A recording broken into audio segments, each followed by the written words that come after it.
And if you see any of these business cards or pamphlets, all you got to do is turn it around, and on the back there will be a QR code. You take a picture or scan this right now, it will show you all of their open positions. We just got to go a little further down by the best if used by. Now these are the 7 numbers you really need to be looking at if you should either throw out that peanut butter or send it back to the store. Workers tell me thieves came in a few minutes before close and started touching these guitars, leaving fingerprints. Then they moved throughout the store and tried to walk out as if nothing happened.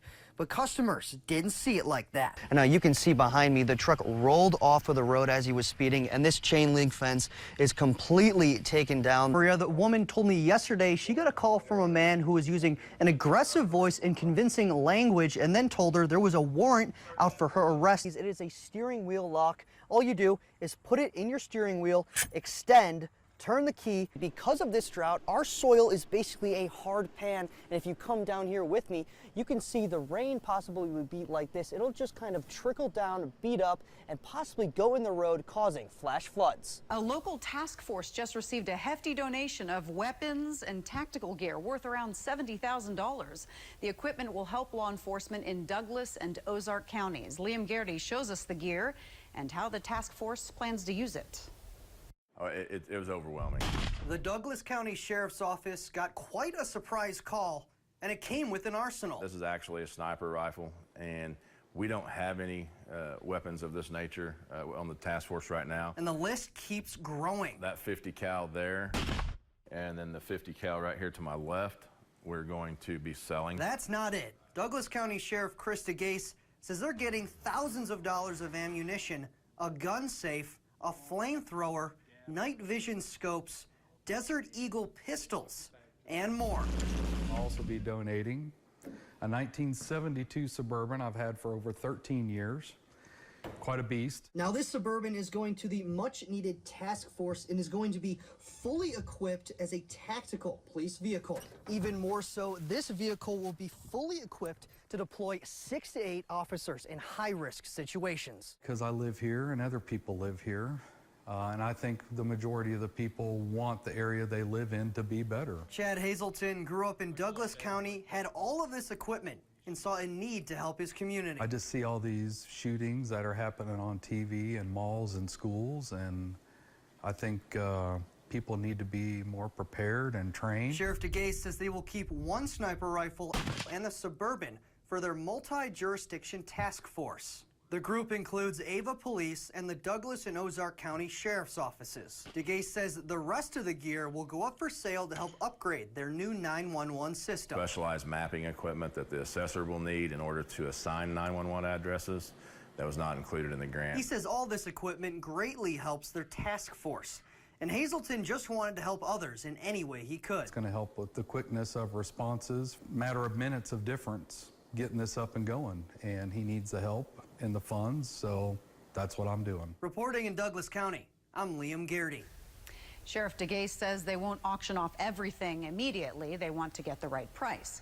He says that vehicle should be ready in about a month. Now to a standout on the field, a soccer player becoming a football star. Rachel Baugh is now booming kicks for the Tigers and shaking off standards while she's at it. Liam Garrity has our story. Never dreamed in that moment what it would actually turn into. Rachel Baugh was originally a soccer player. Now she's scoring points under the Friday night lights. I'd always thought about playing football. I thought, man, it would be really cool to try something new. The junior Lockwood player says she started playing her freshman year and does more than just kick. I play safety for JV on defense, and then I've played some wide receiver. She does everything. Head football coach Clay Lassiter says when Baugh came to him, he wasn't sure about her role on the team. And now there's no doubt about what she brings to the table. She's just part of the team, and she's super mentally tough, so she never complains. She never needs anything extra or special. Baugh says being on this field gives her a rush she didn't have before. Oh, I love the feeling of it. The moment going out to kick a PAT, it's just different. And she says the best of all is when younger girls want to get involved. I love it. My little sister, she wants to play football, and she's come up to me and asked me if I'll teach her how to kick. And then a lot of the little girls at the football games, they're always like, coming up and talking to me. Baugh hopes her play can inspire other young girls to get in the game. Oh, it makes me so happy, like that I can be that person. Because I remember my freshman year, there were these 2 girls that played college football, and they just kicked. And I loved that. I love seeing that. Reporting in Lockwood, I'm Liam Garrity. A security camera at a music store in Springfield caught thieves stealing, but it wasn't necessarily what got them caught. Liam Garrity explains. This is the biggest ticket item that has ever left the store. It is kind of shocking. You don't see that kind of behavior, especially not here of all places. That's how employees at Ernie Williamson Music off South Fremont in Springfield described the night of June 30th. These guys just go right around the corner here and out the front door with the guitars. Workers tell me thieves came in a few minutes before close and started touching these guitars, leaving fingerprints. Then they moved throughout the store and tried to walk out as if nothing happened. But customers didn't see it like that. 2 customers that were in the store with them also fled outside with my guys. Here's more security footage from that store. You can see 2 men walking out with guitars, then workers and customers make a mad dash for them.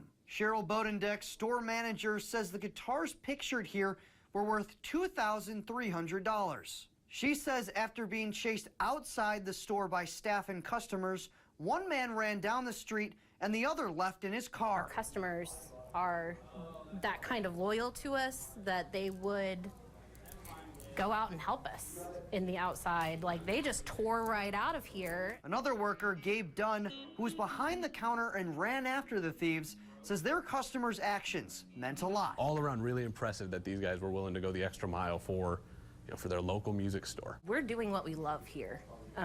So it's just great to see that our customers are just as loyal to us as we are to them, and it's just a testament of what we're doing here. Reporting in Springfield, I'm Liam Garrity.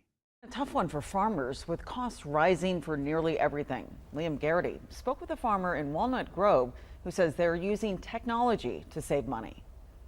Here in Walnut Grove, I'm with a farmer who has over 900 acres of land, and now that is a lot of fertilizer, so they have to be up to date on their technology for soil analysis to make sure their soil is the best it can be. Knowledge is power, and so everything that we do at the end of the day is helpful. With so much land between Walnut Grove and Willard, 5th-generation farmer Carly Buckner has a lot of heads to look after.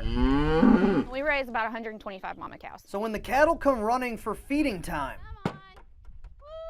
Buckner said a solid foundation is important for all farmers. On an acre by acre basis, as far as what recipe that acre needs to be able to perform appropriately and to the best of its ability. Buckner calls it soil analysis, and they started 4 years ago with a program called NutriTrack through the MFA. Buckner says the process isn't new, but the technology they have is up to date and saves them money on costly fertilizer. We are able to create a recipe, so I know exactly what nitrogen, phosphorus, urea, potassium that's needed to go into it per acre instead of looking at the entire field. However, she says all of her cattle will have bountiful pastures and full bellies with a new age mentality.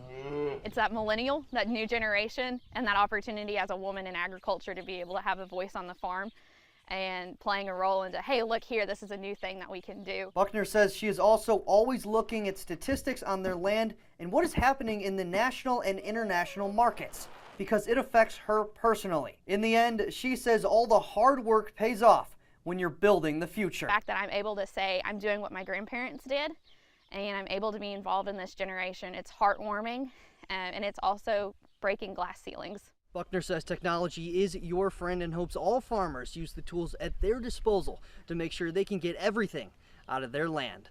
Reporting in Walnut Grove, I'm Liam Garrity.